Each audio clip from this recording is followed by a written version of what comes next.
Hi everyone, it's Highlights from Ukraine podcast, your daily audio summary of the latest news reported in the Ukrainian media. We would really appreciate if you could rate us in the apps where you're listening to this podcast, Apple Podcast, Google Podcast, Spotify, and leave a glowing review.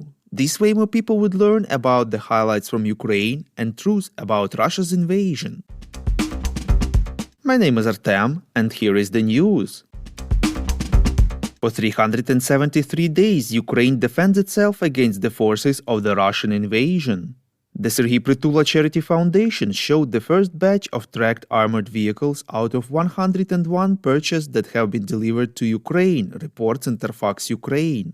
The first batch consists of 24 Spartan vehicles. Overall, the vehicles include 8 models: FV-103 Spartan and FV-432 Bulldog armored personnel carriers, armored tracked vehicles, the Samaritan evacuation vehicle, the Sultan command vehicle, the Stormer anti-aircraft system vehicle, the vehicle for transporting ammunition, the Shielder with anti-tank missile systems vehicle, FV-434 vehicle with a crane for repair and evacuation, and the Samson vehicle for the evacuation of other armored vehicles. The fundraising campaign for British armored personnel carriers was announced by the Prytula Foundation on November 2, 2022. In just 1.5 days, they managed to raise 236 million hryvnia, which is almost $6.4 million. Ukraine has already received such tracked armored vehicles as assistance from partners, and they are in service with the armed forces of Ukraine. The British government handed over 35 Spartan armored vehicles to Ukraine in June 2022.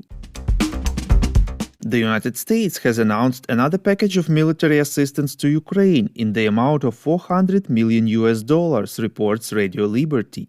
According to U.S. State Secretary Antony Blinken, this military assistance package includes more ammunition for U.S.-provided HIMARS and howitzers, which Ukraine is using so effectively to defend itself, as well as ammunition for Bradley infantry fighting vehicles, armored vehicle-launched bridges, demolition munitions and equipment, as well as maintenance, training and other types of support.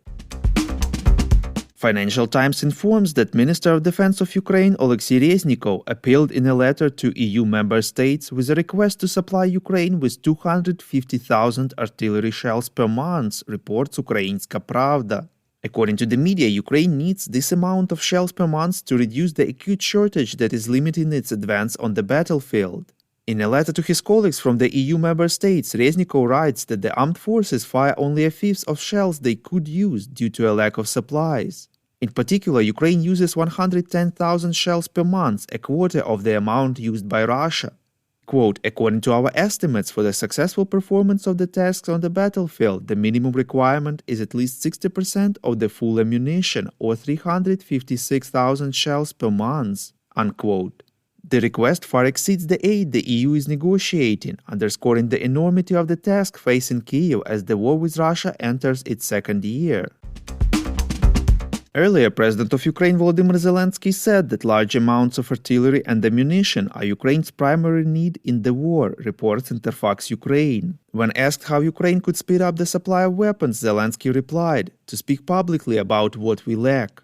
Estonian Minister of Foreign Affairs Urmas Reinsalu, during his visit to Ukraine, also called for an immediate acceleration of the supply of artillery ammunition, reports European Pravda. According to him, Ukraine has so far received only a sixth of what was promised by its partners. He informed that on Monday, the EU defense ministers will discuss the creation of a joint procurement mechanism for the supply of 1,155mm munitions to Ukraine.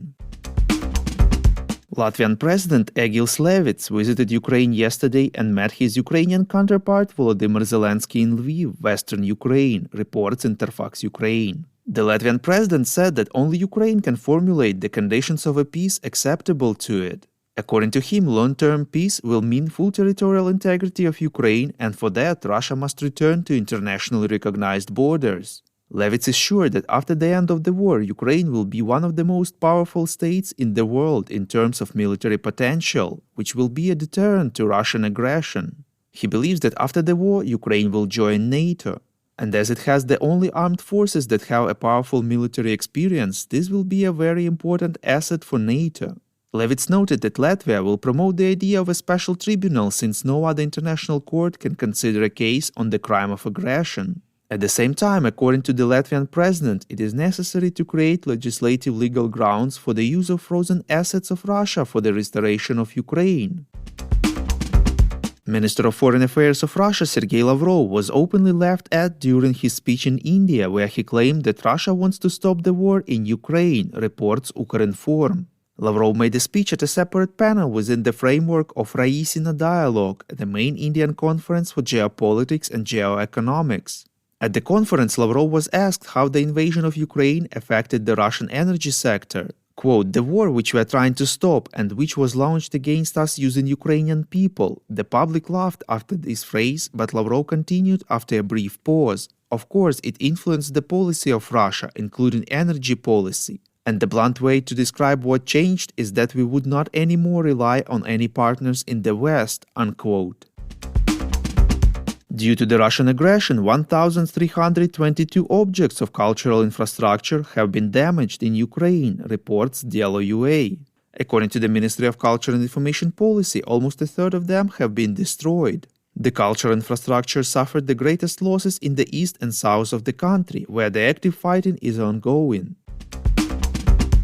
If you like what we do and would like to tip us, you can now do so directly to our PayPal. Check out the link in the description to this episode for more details. And as usual, you can subscribe to our Patreon. We call on you to demand from governments of your countries to impose the toughest sanctions possible on Russia and its citizens to stop their invasion of Ukraine.